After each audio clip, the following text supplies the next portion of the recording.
Bismillahirrahmanirrahim. Assalamualaikum warahmatullahi wabarakatuh. Alhamdulillahirabbil alamin alladzi hadana li hadza wa ma kunna linahtadiya laula an hadanallah. Alhamdulillahirabbil alamin alladzi arsala rasulahu bil huda wa dinil haqq liyudhhirahu 'alad dini kullihi wa kafa billahi shahida. Asyhadu an la ilaha illallah wahdahu la syarika lah wa asyhadu anna Muhammadan abduhu wa rasuluh. Allahumma salli wa sallim wa barik wa an'im ala nabiyyina Muhammadin sallallahu alaihi wasallam wa ala alihi wa sahbihi wa man tabi'ahu bi ihsanin ila yaumiddin.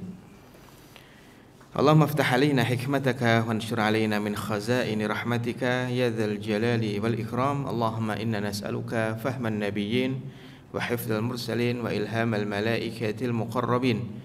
Subhanakallahumma rabbana la ilma lana illa ma 'allamtana innaka antal alimul hakim. Amma ba'du. Saudara sekalian, jamaah salat subuh Masjid Al-Muhajirin Taman Permata Cikunir yang dimuliakan Allah. Alhamdulillah, puji syukur kita panjatkan kehadirat Allah. Pagi hari ini kita diberikan kenikmatan oleh Allah Subhanahu wa taala untuk duduk di majelis ilmu, dan mudah-mudahan Allah Subhanahu wa taala senang dengan apa yang kita lakukan, ridho melihat duduk kita, ridho melihat kekhusyuan kita, ridho senang melihat tawajuh kita, fokus kita di dalam thalabul ilmi, dan mudah-mudahan sedikit apapun ilmu yang kita serap pada pagi hari ini menjadi ilmu yang dibarokahi oleh Allah Subhanahu wa taala, dan itu jauh lebih baik dibanding daripada mendapatkan ilmu yang sangat banyak akan tetapi tidak barokah. Karena ilmu itu seperti pisau ya, yang dia bisa digunakan untuk hal-hal yang bermanfaat dan juga bisa digunakan untuk hal-hal yang membahayakan, bahkan perbuatan dosa dan kemaksiatan. Sehingga untuk urusan ilmu Rasulullah SAW berdoa 2 kali. Yang pertama, beliau minta kepada Allah agar dikaruniai ilmu yang manfaat, dan yang kedua, beliau berdoa kepada Allah agar dijaga dari ilmu yang tidak manfaat. Padahal kalau kita belajar ilmu mantik, ilmu logika, orang tuh kalau sudah berdoa minta ilmu yang manfaat, berarti pada waktu yang bersamaan maka berlindung atau meminta agar tidak diberikan ilmu yang tidak manfaat. Kan itu ya. Tapi Nabi harus mengulang itu. Ya, meminta ilmu yang manfaat dan berlindung dari kebalikannya. Baik, saudara sekalian yang dimuliakan Allah Subhanahu wa taala, dan sekedar mudzakarah saja, mengingatkan saja di awal bahwa dalam Quran surat Ar-Ra'd ayat 17 Allah Subhanahu wa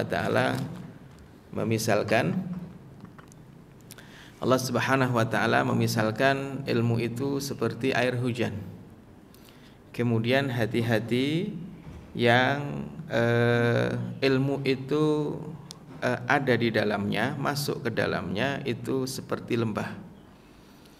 Dan para ulama punya kajian yang sangat menarik terkait dengan analogi ataupun ilustrasi ini, di mana ilmu Al-Qur'an, wahyu itu kayak air hujan.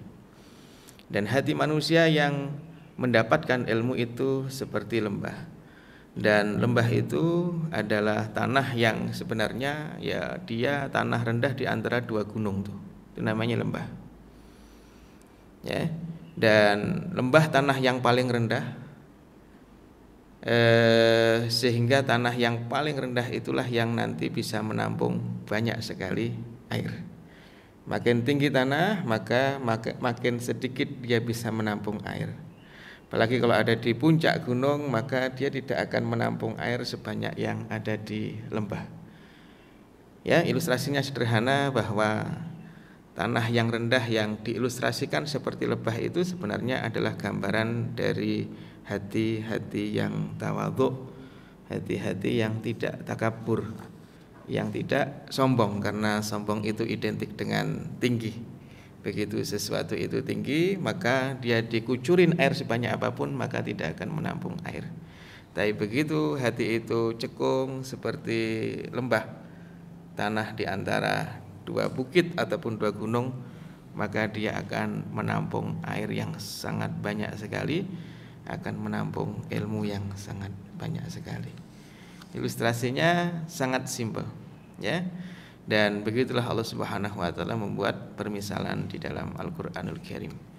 Baik, Bapak Ibu, saudara sekalian yang dimuliakan Allah, pagi hari ini saya mendapatkan tema tentang fitnah, permasalahan yang terjadi antara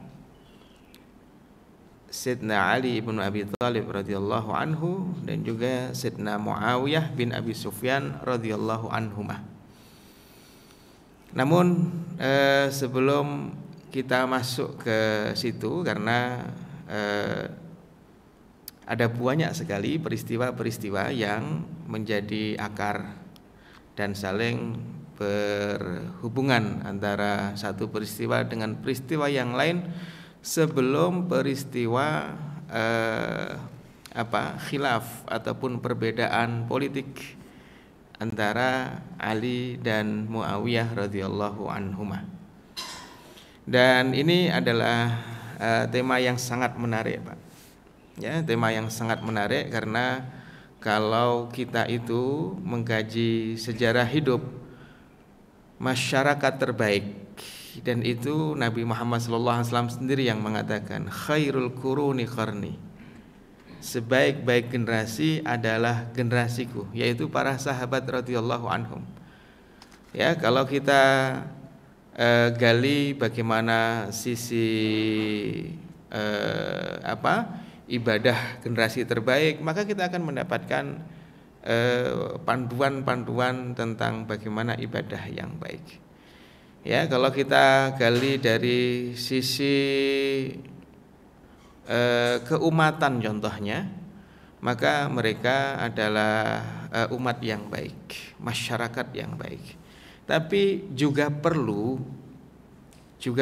kita mengkaji profil generasi terbaik umat ini, yaitu para sahabat radhiyallahu anhum, dari aspek perselisihan di antara mereka, supaya kita mendapatkan panduan bagaimana generasi terbaik itu menyelesaikan perselisihan di antara mereka. Karena bagaimanapun juga mereka walaupun dapat legitimasi sebagai masyarakat terbaik, generasi terbaik, tapi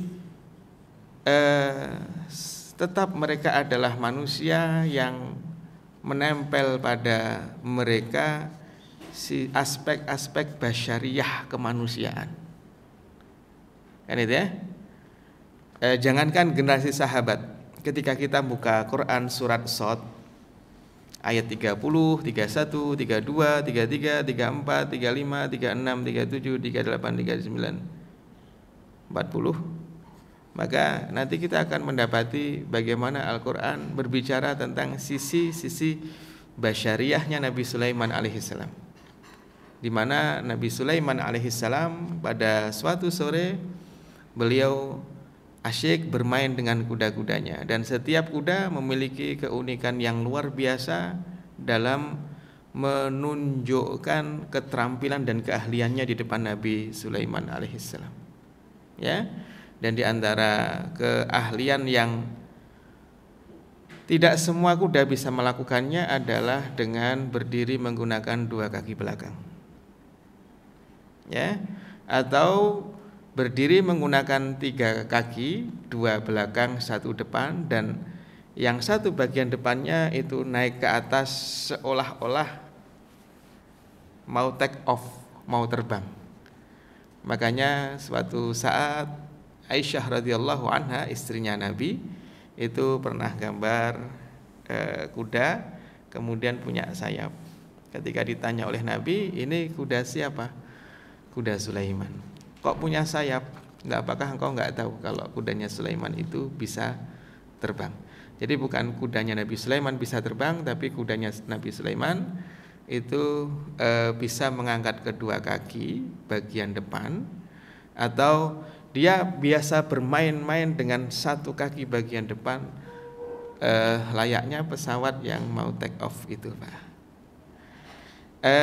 Nabi Sulaiman alaihissalam asyik bermain dengan kuda-kudanya sampai kemudian matahari tenggelam dan Nabi Sulaiman belum melakukan sholat 2 rakaat versi Ibnu Katsir, yang itu adalah sholat umat-umat sebelum umat Nabi Muhammad.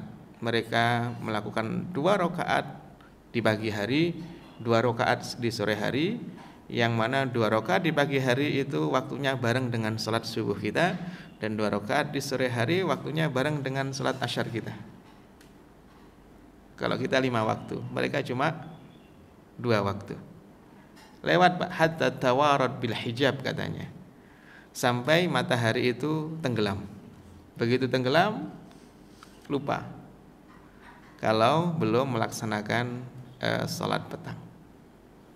Para ulama tafsir mengatakan Nabi Sulaiman itu senang dengan kuda-kudanya, karena kalau Nabi Sulaiman melihat kuda maka dia akan mengingat Allah.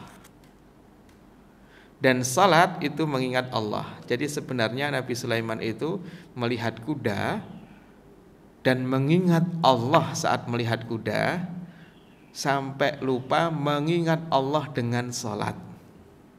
Paham ya? Jadi sebenarnya sama-sama mengingat Allah kondisinya.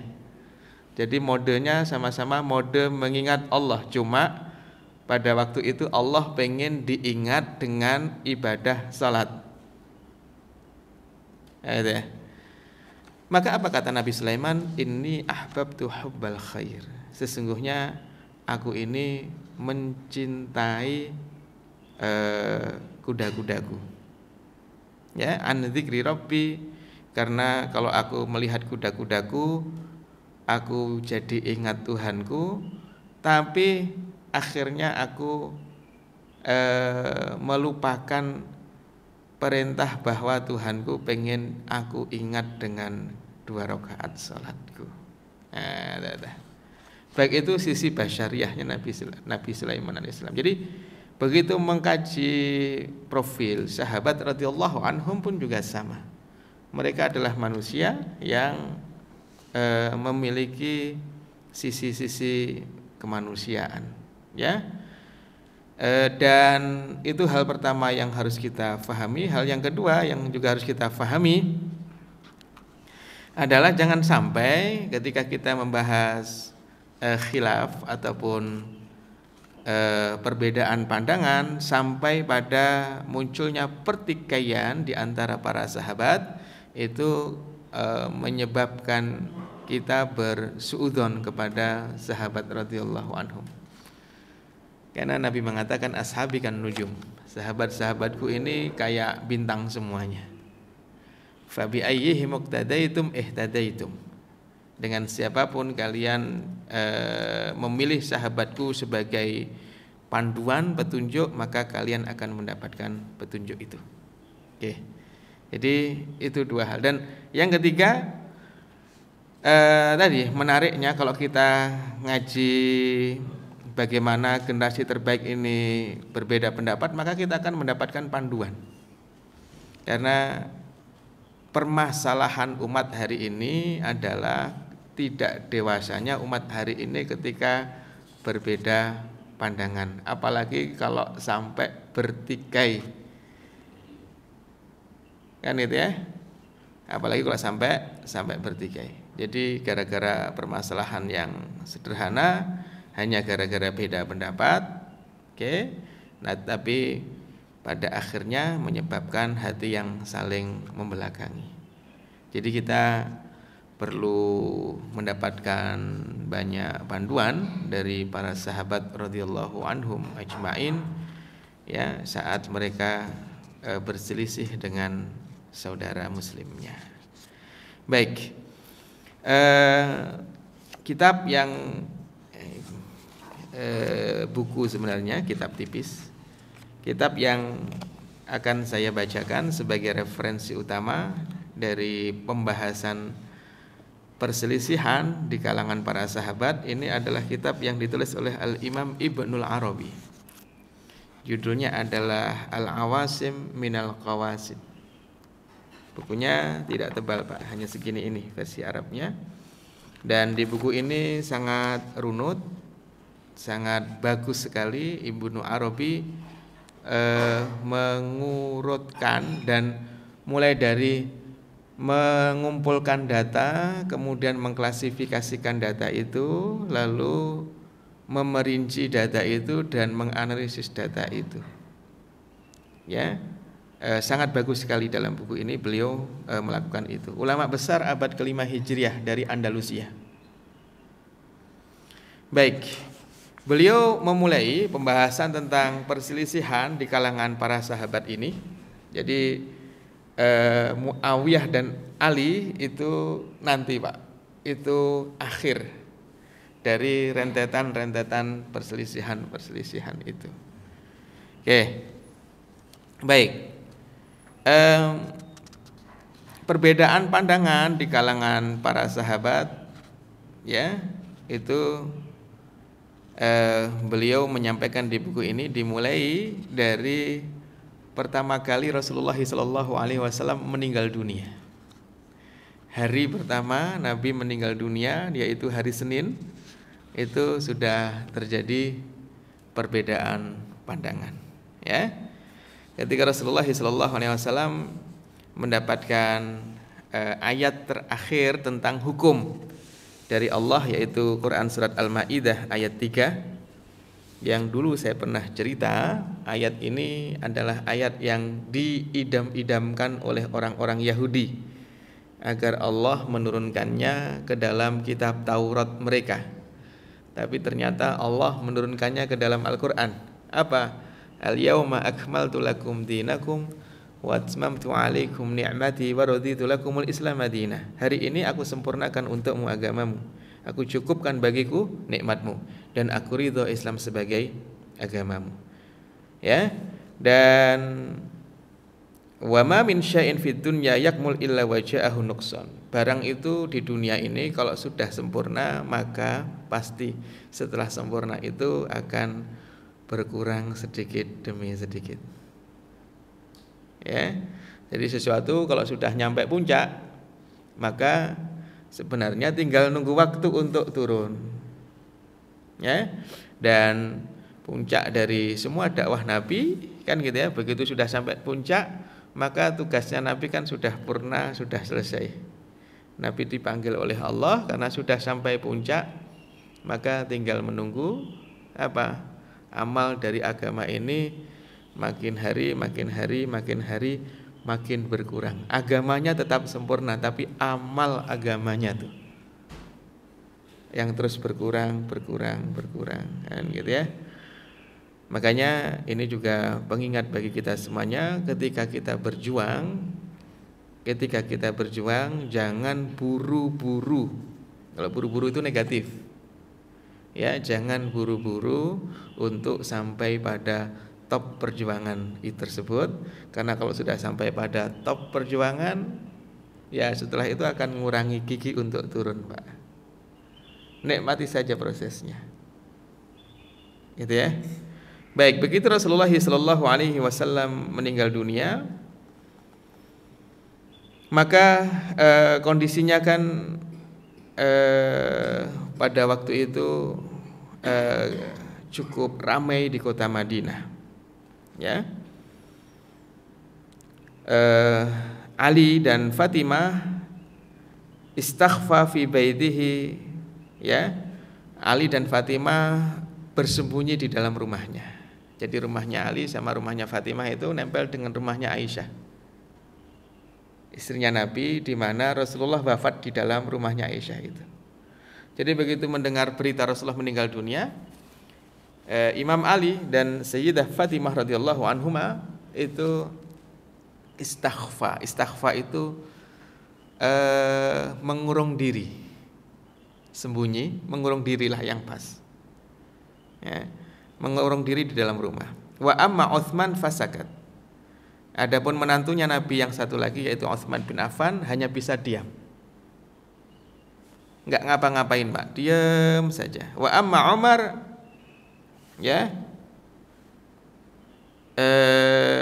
fa'ahjar. Adapun Umar itu tiba-tiba ngigau ngomong yang enggak jelas. Ya, dan itu bukan kebiasaan Umar karena Umar ini orang yang cukup fasih di dalam berbicara. Umar pernah mencambuk anak muda gara-gara ngomongnya tidak bagus. Tapi ini mungkin karena letupan-letupan emosi kali Pak, sehingga menyebabkan orang itu berbicaranya jadi tidak jelas, jadi tidak runut, tidak terstruktur begitu. Waqala, dan Umar dalam omongan tidak jelasnya itu mengatakan mata Rasulullah, Nabi Muhammad Rasulullah itu tidak meninggal dunia, tidak mati. Wa inna ma wa'adahullah kama wa'ada Musa. Tapi Nabi Muhammad itu ya ada janji ketemu dengan Allah sebagaimana dulu Musa juga ada janji ketemu dengan Allah, ya kan? 40 hari itu Nabi Musa ketemu dengan Allah, janji meninggalkan Bani Israel, kan itu. Jadi Umar melihat Nabi ini ketemu dengan Allah janjian sama kayak dulu Nabi Musa janjian ketemu dengan Allah karena mau dapat kitab Taurat selama 40 malam. Ya, wala yarji'anna Rasulullah, dan Rasulullah pasti akan kembali kok. Ya, fal yaqta'anna aidi unas wa arjulahum, maka siapapun yang menganggap Nabi sudah mati, aku akan potong-potong tangannya dan juga potong-potong kakinya. Umar tuh. Jadi dari peristiwa itu saja sudah ada banyak perbedaan pandangan ya di dalam menanggapi. Wa ta'allaqa bal al-Abbas wa Ali bi amri anfusihima fi maradin Nabi sallallahu alaihi wasallam, dan ketika sesaat sebelum Rasulullah meninggal dunia, maka Abbas sama Ali ini kumpul, Pak. Abbas itu pamannya Nabi, Ali itu sepupunya Nabi radhiyallahu anhuma. Kumpul berdua ya pada waktu Rasulullah masih dalam kondisi sakit. Faqala al-Abbas li Ali, maka Sayyidina Abbas berkata kepada Imam Ali, inni aral mauta fi wujuhi Bani Abdul Muthalib. Aku melihat kematian itu dekat di wajah-wajah keturunan Abdul Muthalib. Artinya Rasulullah ini sebentar lagi akan meninggal dunia. Fata'ala hatta nas'ala Rasulullah sallallahu alaihi wasallam fa in kana hadzal amr fina 'allamna. Maka mari yuk, mumpung Nabi masih hidup, hanya saja sedang sakit, kita temui beliau untuk menanyakan kepada beliau perkara kepemimpinan ini punya kita atau bukan, diturunkan kepada keluarga atau bukan. Apa ya? Jadi itu menjelang Rasulullah meninggal dunia. Karena nanti kalau diturunkan, kenapa kok diturunkan? Karena memang tradisi peradaban dunia yang terkenal pada hari itu adalah mewariskan kepemimpinan kepada keluarganya. Di Persia ada Kisra, di Romawi ada Kaisar, kan itu, dan selalu kepemimpinan diwariskan kepada orang-orang setelahnya. Wa ta'allaqa balul Abbas wa Ali bi mirathihima fi ma tarakahu Nabi sallallahu alaihi wasallam, dan juga Sayyidina Abbas dan Sayyidina Ali itu kepikiran untuk membahas warisan yang akan mereka dapat ya dari tanah Nabi yang cukup luas yang ada di Fadak, Bani Nadir dan Khaybar. Ini tanah-tanah terbaik yang didapat oleh Nabi saat Nabi menaklukkan, mengusir orang-orang Yahudi di Fadak, Bani Nadir sama Khaybar. Nabi dapat jatah tanah yang banyak, Pak. Ya, kalau di Quran kan Nabi itu kalau perang ghanimahnya dapatnya 1/5. Ya, nanti 4/5 itu dibagi untuk semua tentaranya. Kan gitu ya? atau khumus kalau bahasanya. Nah, itu ada di Fadak dapat 1/5, di Bani Nadir 1/5, di Khaybar pun juga. Jadi sangat luas sekali.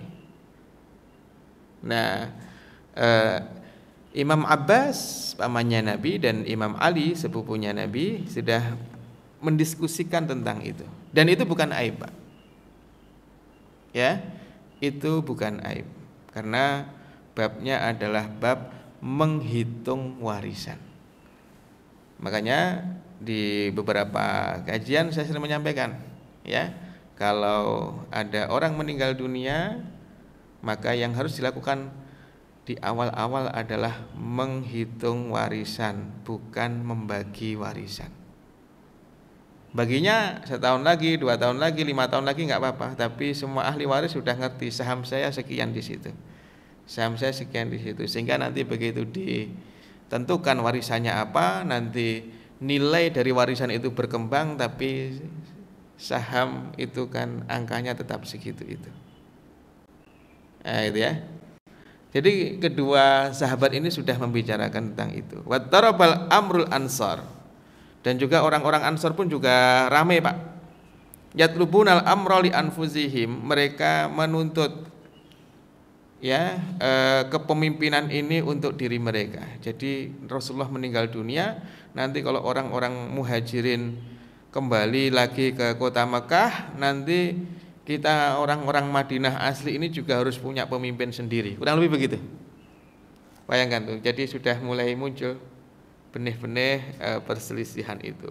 Awisyirka fihi ma'al muhajirin. Jadi nanti kita ini nunjuk pemimpin sendiri atau join dengan orang-orang muhajirin kepemimpinan ini. Jadi kepemimpinan ini satu aja, atau orang muhajirin pemimpinnya sendiri, orang Ansar pemimpinnya sendiri. Ya. Wan qata'at qulubul jais alladzi kana qad bariza ma Usamah bin Zaid bil Juruf. Adapun tentara yang baru saja diberangkatkan oleh Nabi sampai di kota namanya kota Juruf itu harus kembali lagi ke kota Mekah Madinah karena mendengar khabar meninggalnya Rasulullah sallallahu alaihi wasallam. Dan dalam mendiskusikan ini semuanya, maka nanti datanglah Abu Bakar As-Siddiq radhiyallahu anhu ya menyelesaikan perselisihan itu tadi, dan bahkan menyelesaikan kericuhan di kota Madinah disebabkan meninggalnya Rasulullah sallallahu alaihi wasallam. Faraqal mimbar, maka Abu Bakar naik ke atas mimbar, fahamidallah.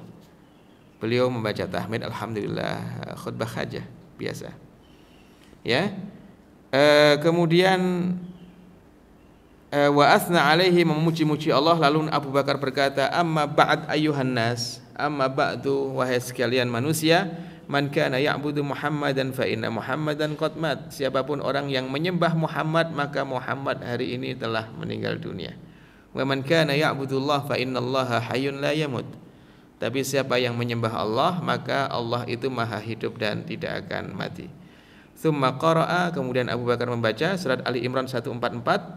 Wa ma Muhammadun illa rasul qad khalat min qablihi rusul. Muhammad itu tidak lain hanyalah seorang nabi yang sebelum Nabi Muhammad sudah banyak nabi-nabi yang meninggal dunia. Afa immata, apa iya kalau Nabi Muhammad meninggal dunia, au qutila, atau beliau terbunuh, in qalabtum ala aqabikum, kalian akan kembali kepada kekufuran seperti sebelum Nabi Muhammad tiba. Wa may yanqalib ala aqibaihi fala yadurrullaha syai'a. Orang yang kembali kufur maka tidak mengurangi kemuliaan Allah. Ya. Wallahu wa sayajzillahu syakirin, Allah akan ngasih pahala kepada orang-orang yang bersyukur. Maka dengan begitu semua orang lega, dan para ulama mengatakan seolah-olah sahabat itu baru ngerti ada surat Ali Imran ayat 144 yang bicara Nabi Muhammad pun kelak juga akan meninggal dunia. Bayangkan tuh. Jadi tiba-tiba begitu Nabi Muhammad meninggal dunia, Pak, tiba-tiba sahabat yang mereka juga hafal Al-Quran sebagiannya, kan itu ya, itu tiba-tiba lewat aja nih ayat, nggak nyantol gitu, Pak, nggak kepikiran. dan yang mengingatkan ayat ini adalah Abu Bakar. Dan ini menunjukkan ketenangan seorang Abu Bakar yang dengan ketenangan itu menunjukkan kelayakannya untuk memimpin umat dalam kondisi genting. Gitu tuh Pak. Memang pada waktu itu yang layak adalah Abu Bakar. Masih setelah meninggal dunia dimakamkan juga belum. Tapi sudah ada pembahasan tadi yang saya sebutkan itu tuh Pak. Itu Rasulullah belum dimakamkan karena Nabi itu meninggal hari Senin, dimakamkan hari Selasa. Di rentang waktu itu peristiwa-peristiwa yang tadi itu saya ceritakan tuh Pak. Oke. Nabi belum dimakamkan, ijtama'atil ansar fi Saqifah Bani Sa'idah yatasyawarun. Orang-orang Ansar kumpul di Saqifah Bani Sa'idah. Saqifah Bani Sa'idah itu bagian sebelah kanan Masjid Nabawi. Ya, yang sekarang enggak dibangun sih, itu pelataran yang di paving rapi, tapi masih disisakan kebun yang dipagerin itu Pak. Lah dulu di situ itu tempat pertemuan orang-orang Ansar. Jadi orang-orang Ansar pada ngumpul di situ. Ngumpul Pak. Dan mereka memastikan enggak ada satupun orang muhajirin yang ikut kumpul di dalam ruangan itu. Ya. Apa yang mereka lakukan? Yatasyawarun, mereka sedang musyawarah. Wala yadruna ma yaf'alun. Ya. Dan mereka enggak ngerti apa yang harus mereka lakukan. Wis pokoknya kumpul dulu aja kita. Nah, gitu Pak.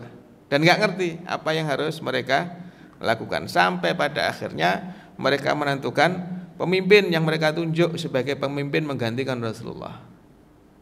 Ya, namanya adalah Sa'ad bin Ubadah. Ini salah satu orang Ansar yang kaya raya.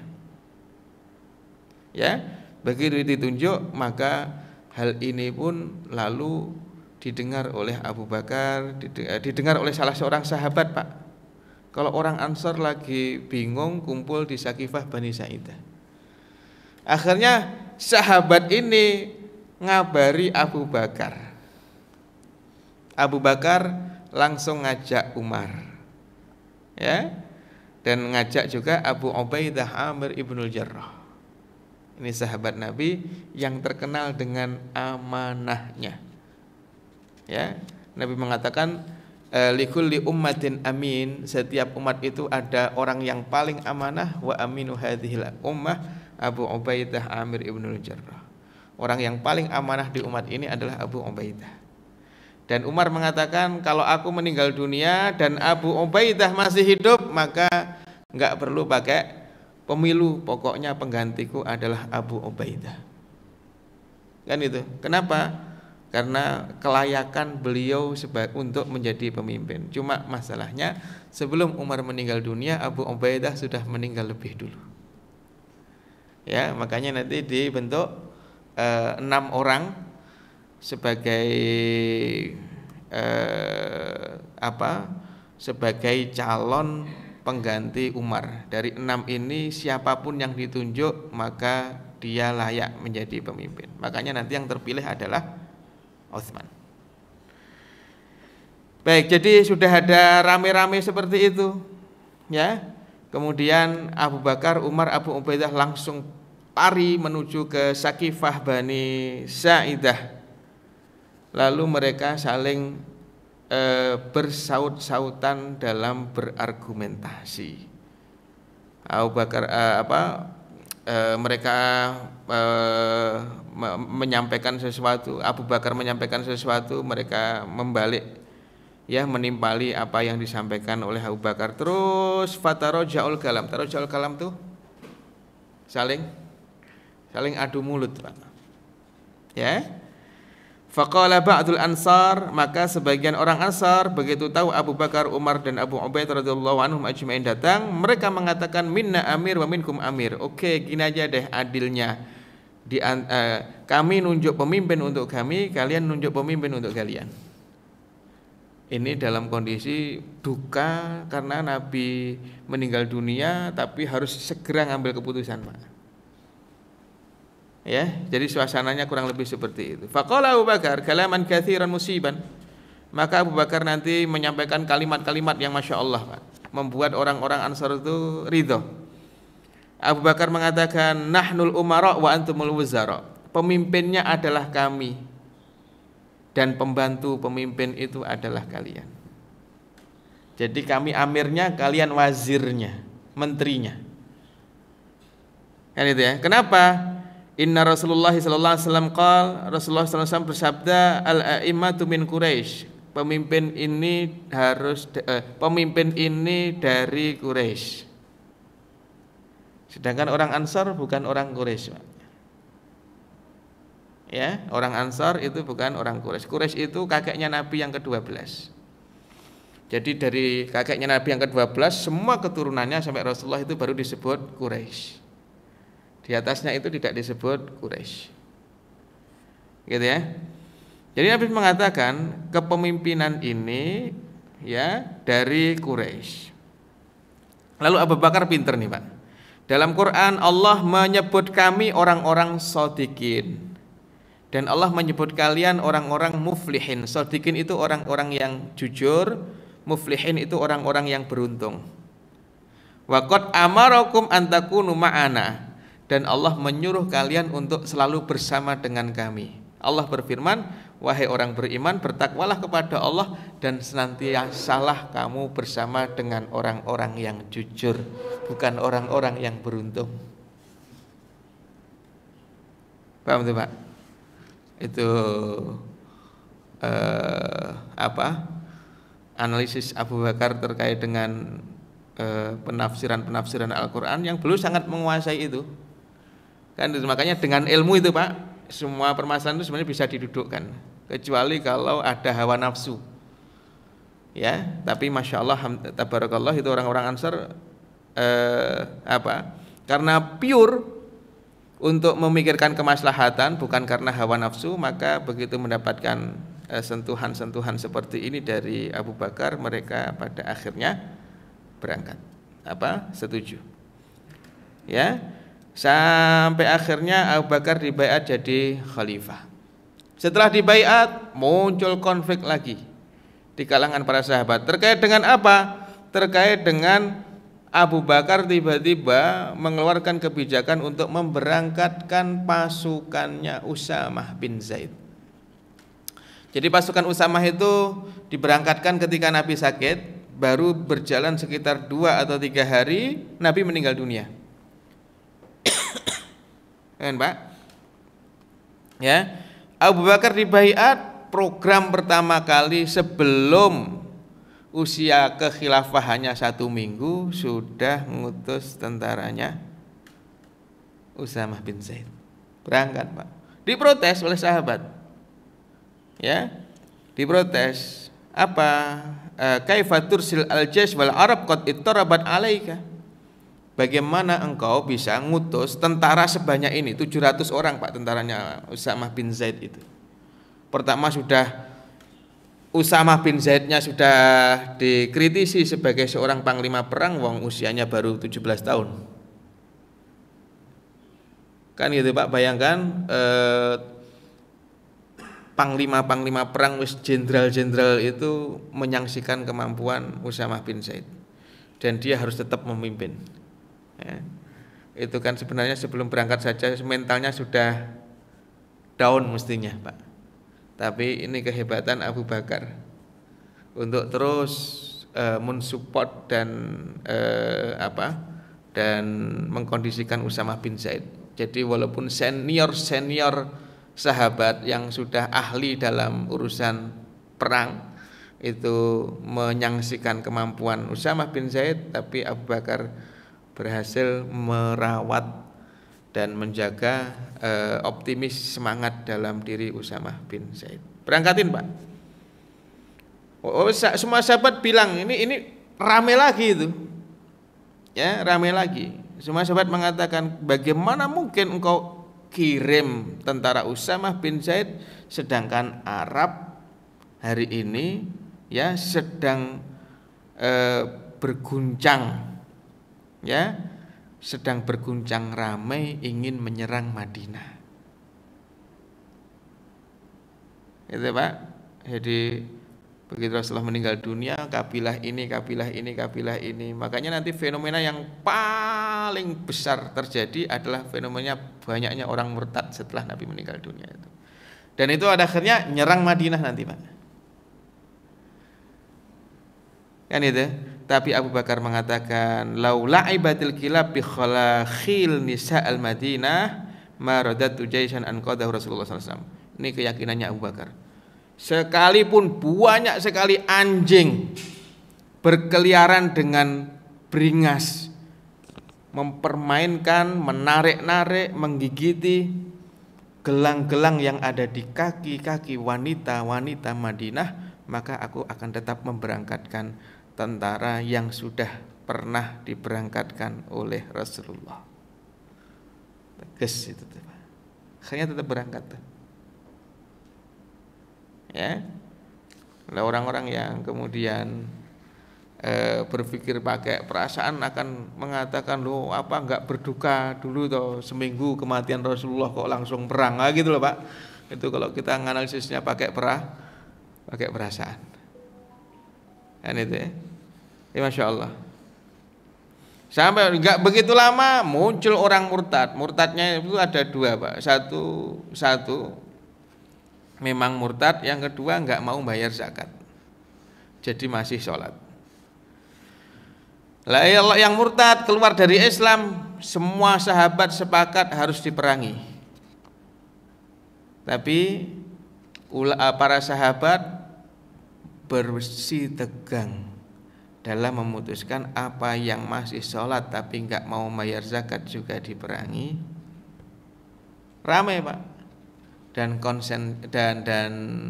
mayoritas ulama yang diwakili oleh jubir terhebatnya yaitu Umar bin Khattab mengatakan mereka jangan diperangi, wong masih sholat. Abu Bakar sendirian mengatakan lau mana'uni iqalan kanu ya'tunahu ila Rasulullah sallallahu alaihi wasallam laqataltuhum alaih. Kalau mereka pada zaman Nabi Muhammad biasa menzakati tali kekang ontanya. Ini perumpamaan yang hiperbola sebenarnya, berlebihan. Jadi kalau di zaman Nabi Muhammad tali kekang itu mereka zakati, mereka bayar zakatnya, dan hari ini mereka tidak mau membayar zakat itu, maka aku akan memerangi mereka. Demi Allah, aku akan memerangi orang yang memisahkan antara zakat dengan sholat.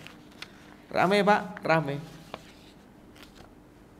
Gitu. Jadi tapi mereka ngerti ini adalah keputusan Abu Bakar. Sehebat apapun Umar dalam berargumentasi, tapi begitu pemimpin mengatakan perang, ya, maka hukmus sultan yarfa'ul khilaf. Kebijakan pemimpin itu menyelesaikan pertikaian di bawah. Menjadi masalah ketika ada dua kubu masyarakat atau 4 kubu atau 5 kubu, 3 dan seterusnya, berbeda pandangan dan mereka punya satu pemimpin, tapi begitu pemimpin memutuskan A, masing-masing tetap pada kebijakannya. Kan gitu ya. Mestinya begitu pemimpin A, maka semuanya mengikuti apa kata pemimpin itu. Nah dulu sahabat itu begitu, Pak. Rame, perang enggak? Enggak, argumentasinya kuat, pendukungnya banyak. Tapi begitu pemimpin mengatakan perang, sudah. Enggak ada ngedumel tuh di belakang tuh. Jadi ini kedewasaan para sahabat dalam berbeda pendapat. Oke, sampai pada akhirnya, Pak. Sampai pada akhirnya, ya Allah, ini belum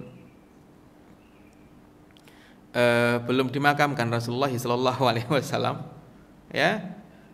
Kemudian datanglah Sayyidah Fatimah radhiyallahu anha, putrinya Rasulullah. Kemudian suami beliau Imam Ali dan juga paman beliau namanya Abbas bin Abdul Muthalib radhiyallahu anhum ajmain, yang mengatakan inna Rasulullah sallallahu alaihi wasallam mereka menyebut bahwa Nabi berarti Nabi Rasulullah itu punya tanah di sini, tanah di sini, tanah di sini, tanah di sini, kan gitu. Dan Fatimah sebagai satu-satunya putri Nabi yang masih hidup, karena kedua putra Nabi sudah meninggal dulu, 3 putri Nabi juga sudah meninggal semuanya. Zainab meninggal, Ruqayyah meninggal, Ummu Kulthum meninggal di kota Madinah sebelum Nabi meninggal dunia. Tinggal 1. Siapa? Fatimah radhiyallahu anha. Kan gitu ya. Dan anak perempuan kalau hanya 1, ya ahli waris kan dia tidak mengambil semua warisan, Pak. Tapi kalau punya anak laki-laki ya sudah, anak laki-laki itu nutup semua pintu warisan itu, nggak bergeser ke samping ke saudaranya orang yang meninggal dunia. Ya, jadi kalau ada anak laki-laki itu warisan nggak akan ke samping, Pak. Nah, karena tidak ada anak laki-laki, maka ke samping nanti akan dapat tuh. Ya. Nah, saat itulah maka mereka radhiyallahu anhum menceritakan tentang harta Rasulullah sallallahu alaihi wasallam. Apa kata Abu Bakar? Abu Bakar mengatakan Rasulullah sallallahu alaihi wasallam bersabda, "Nahnu ma'asyiral anbiya la nurath." Kita ini para nabi dan kita ini kalau memiliki harta tidak diwariskan kepada ahli warisnya. Itulah. Jadi kalau kami punya harta, maka harta itu tidak diwariskan, Pak. Tapi apa? Ma taraknahu shadaqah, kata Nabi, semua harta yang kami tinggalkan itu nilainya sedekah untuk baitul mal. Bayangkan ya, makanya mulai diubah tuh anggapan bahwa Nabi meninggal dunia dan baju perangnya tergadaikan di orang Yahudi. Oke, baju perang harganya paling 80-90 juta. Ya, dan Nabi itu menggadaikan baju perang itu untuk apa, Pak? Untuk 2 karung gandum yang harganya sekitar 4 jutaan. 1 dinar kan 3,6 atau 3,7 juta itu, 1 dinar. Nabi itu ngadain baju perang harga puluhan juta hanya untuk ngambil gandum yang nilainya enggak lebih dari 5 juta, Pak. Ini duitnya masih secara uang masih ada di orang Yahudi itu, kan gitu ya. Dan tidak hanya itu, yang bentuknya tanah ini di Fadak, Bani Nadir, Khaybar masih luas sekali itu, kan gitulah. Dan itu yang kemudian ditanyakan oleh Sayyidah Fatimah radhiyallahu anha. Abu Bakar menjelaskan itu, ya. Dan masya Allah, namanya juga generasi terbaik, Pak. Kalau Allah Rasulnya sudah memutuskan sesuatu, maka tidak ada jawaban bagi mereka kecuali sami'na wa ata'na. Enggak lama setelah itu bingung, enggak ada selesai. Rasulullah dimakamkan di mana ini? Rame lagi. Satu mengatakan yuk dibagi, ya. Dan seterusnya. Yang Mekah juga mengatakan begitu. Dekat dengan Khadijah istrinya, karena Rasulullah itu senang. Dan seterusnya dengan Khadijah, waktu penaklukan kota Mekah saja bangun tendanya untuk istirahat kan di samping kuburannya Khadijah. Nabi itu di dekat Maklah sana, Pak. Ya, ramai lagi itu, berbeda pendapat lagi, sampai kemudian Abu Bakar radhiyallahu anhu mengatakan la yudfan nabi illa haitsu yamut. Aku itu pernah dengar Nabi Muhammad itu mengatakan tidaklah Nabi itu dimakamkan kecuali di tempat dia menghembuskan nafas terakhir. Jadi kalau Nabi Musa itu menghembuskan nafas terakhirnya di situ, ya makamnya di situ itu, enggak digeser. Gitu ya, Pak ya. Nah ini sampai di situ dulu karena sudah jam 6 lebih, ya. Jadi gesekan-gesekan saya jelaskan dulu gesekan-gesekannya, Pak. Nanti makin lama makin meruncing, ya sampai nanti konflik politik Imam Ali dengan ribuan tentara, kemudian Syed Muawiyah dengan ribuan tentara berhadap-hadapan. Bayangkan yang di sana itu adalah teman yang dulu ngaji bareng dengan Nabi. Lawannya yang di sana itu, Pak. Makanya nanti akan kita bahas. Mereka itu bayangkan Imam Ali dengan semua tentaranya, Sayyidina Muawiyah dengan semua tentaranya, oke, sudah berhadapan-hadapan begini, Pak. Tapi berminggu-minggu Imam Ali enggak mengatakan serbu. Sayyidina Muawiyah juga enggak mengatakan serbu. Jadi mereka itu masing-masing cuma di tempatnya saja. Tapi tetap terjadi perang. Kenapa? Karena ada intrik orang yang punya kepentingan. Nanti akan kita bahas. Ya, nanti akan kita bahas. Nanti itu ya kapan waktu lagi ya Pak ya, insyaallah. Baik, sampai di sini dulu. Mungkin ada yang mau ditanyakan, saya persilahkan. Silakan Pak. Iya. Oh, belum syuruk ini. Oh iya, silakan Pak.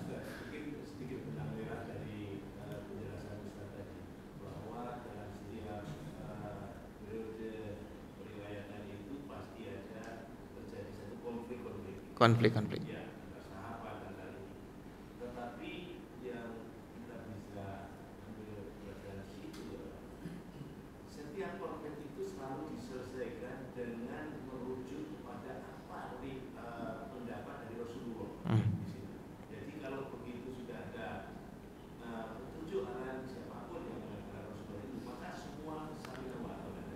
Betul Pak.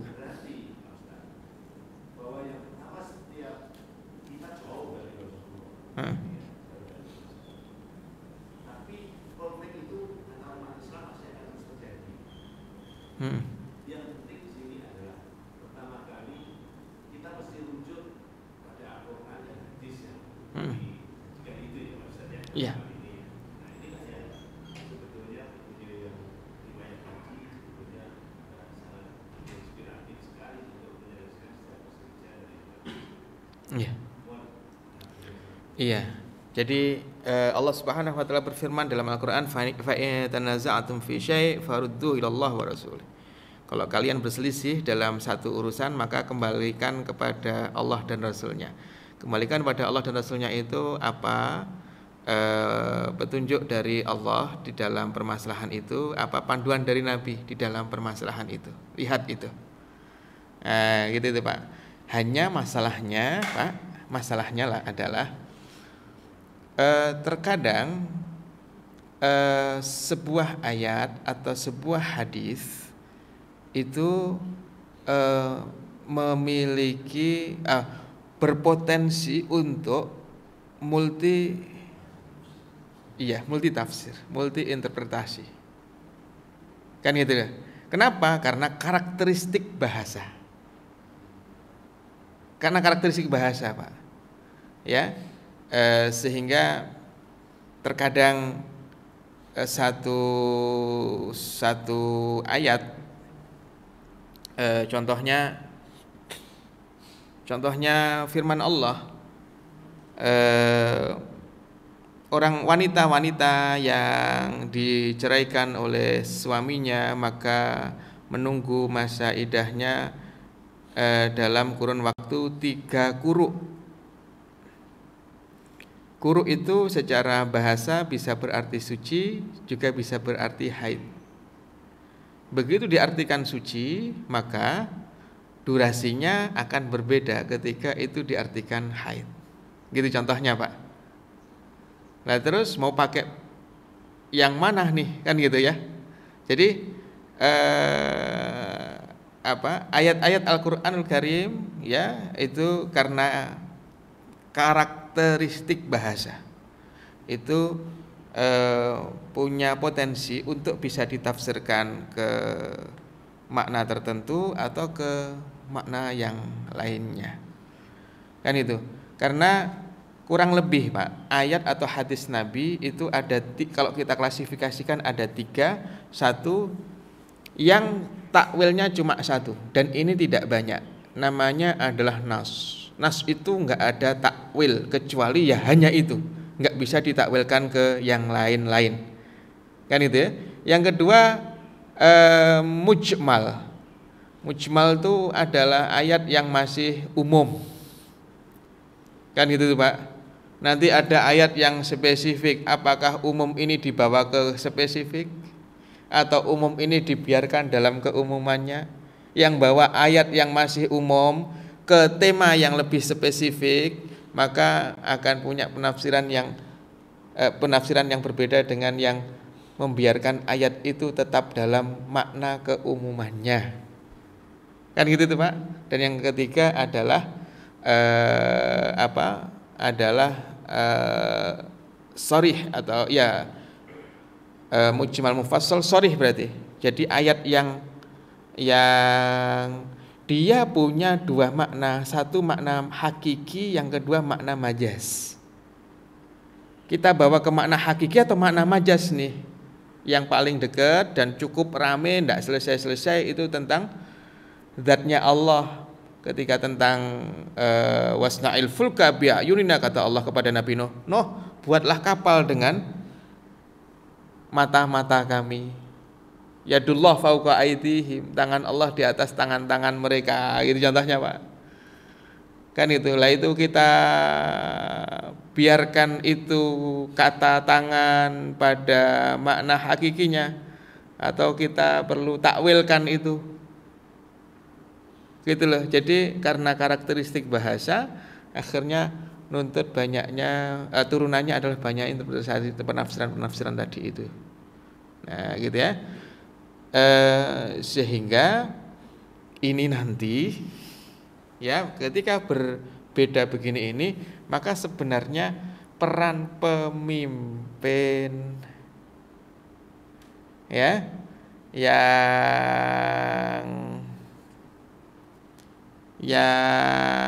dikawal oleh ahli ilmu sehingga tidak ada nuansa politiknya ketika memilih pendapat yang mana dari dua ataupun tiga penafsiran yang berbeda ini. Begitu pemimpinnya mengatakan ini kebijakan kita begini dan itu mengikuti satu dari tiga pendapat yang berbeda, kan itu karena berbagai macam pertimbangan maslahat dan madharat, maka yang dua itu harus ngikut yang satu pendapatnya diambil oleh pemimpin tersebut. Gitu itu Pak.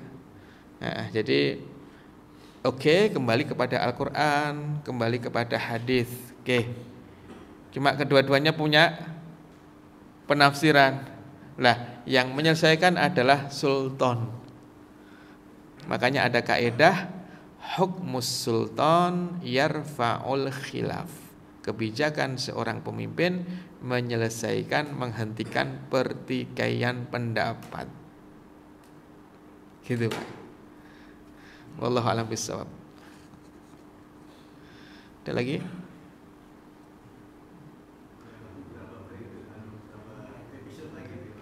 Beberapa kita buat 2 episode juga bisa Pak.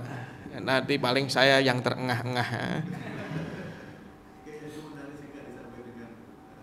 Iya, jadi titik klimaksnya itu kan memang di sini sahabat dengan semua keistimewaannya, dan di belakangnya adalah sahabat yang menjadi tentaranya. Di sini sahabat dengan keistimewaannya dipuji Nabi loh. Imam Ali dipuji Nabi, Imam Muawiyah juga dipuji Nabi, dua-duanya itu Pak. Gitu loh. Dan di belakangnya radhiyallahu anhum semuanya itu Pak. Gitu loh. Itu klimaksnya nanti. Jadi sudah ada gesekan diselesaikan. Kan gitu. Ya.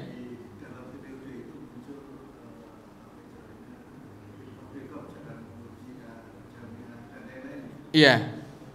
Jadi nanti baru muncul itu ketika Utsman bin Affan meninggal dunia, baru muncul Khawarij. Gitu tuh Pak. Baru muncul Syiah. Itu ketika itu muncul, walaupun sebenarnya secara secara gerakan di di bawah tanah sebenarnya sudah dilakukan tuh, ya, lobby sana lobby sini, tapi ya baru dideklarasikan ya setelah Utsman bin Affan meninggal dunia, kemudian terjadi sengketa itu. Baik Pak. Iya. Jadi ini baru zamannya Abu Bakar, Pak. Ini gesekan-gesekan yang terjadi di zaman Abu Bakar, nanti ada gesekan di zaman Umar, baru kemudian gesekan di zaman Utsman makin tajam. Disitulah nanti persimpangannya, Pak. Jadi kalau di sini gesekannya masih satu nih, gesekan-gesekan tapi masih satu jalan, gesekan satu jalan. Begitu di zaman Utsman, nanti akan kita bahas. Demonstran di zaman Utsman itu Pak, yang demo Utsman itu kan nanti dua kelompok Pak. Kelompok pertama nanti disuruh tobat dan mau, kelompok kedua suruh pulang. Lah yang disuruh pulang ini ternyata nggak pulang ke rumah Pak, tapi datang ke wilayah-wilayah muslimin untuk mengumpulkan massa di sana. Gitu loh, datang ke kota Madinah punya sekitar 10 tuntutan. Ya, 10 kritik terhadap pemerintahan Utsman. 1 gini, 2 gini, 3 gini, 4 gini, 5 gini, 6 gini. Sampai Utsman itu dituduh menggunakan tanah ini, Pak. Hima itu adalah tanah untuk menggembala domba, kuda sama unta. Tapi tanah itu hanya digunakan untuk menggembala kuda milik Baitul Mal. Kan gitu. Utsman dituduh memanfaatkan fasilitas itu untuk menggembala kuda-kudanya, domba-dombanya, onta-ontanya gitu. Kenapa? Karena domba, onta, kuda milik Utsman ada di situ semuanya. Dituduh itu, Pak. Apa nanti nanti setiap tuduhan itu akan kita bahas. Utsman tuh jawab satu persatu setiap tuduhan itu. Ini kerennya Utsman tuh. Lah begitu dituduh menggunakan fasum itu fasilitas umat Baitul Mal. Jadi boleh, tapi bukan binatang, bukan ternak pribadi yang di situ. Itu punyanya Baitul Mal, umat. Kan gitu. Begitu dituduh demikian, maka Utsman dengan sangat percaya diri mengatakan bahwa kalian tahu bahwa aku ini adalah orang yang kaya raya ya di zaman Nabi. Aku ini orang paling kaya di zaman Nabi. Itu Pak. Ontaku banyak, dombaku banyak, kudaku banyak. Dan hari ini ya, onta yang aku miliki tinggal 2 ekor, atau kuda yang aku miliki tinggal 2 ekor. Kenapa? Karena sebenarnya di sono ini sudah bukan kudaku, tapi itu sedekahku untuk muslimin tuh. Gitu loh. Orang yang nggak paham dikira punyanya Utsman. Gitu Pak. Jadi nanti sama Utsman didudukkan semuanya itu. Cuma kan sudah terlanjur memobilisasi massa besar-besaran ke kota Madinah, kan itu ya akhirnya terjadi chaos, pembunuhan Utsman bin Affan radhiyallahu anhu. Gitu ya Pak ya, insyaallah. Baik, demikian Bapak-bapak saudara sekalian yang dimuliakan Allah ya. Mudah-mudahan Allah Subhanahu wa taala senantiasa menjaga rasa cinta kepada orang-orang soleh di hati kita dan menghilangkan rasa-rasa buruk sangka terhadap orang-orang soleh dari hati kita. Subhanakallahumma wa bihamdika asyhadu an la ilaha illa anta astaghfiruka wa atubu ilaik. Assalamualaikum warahmatullahi wabarakatuh.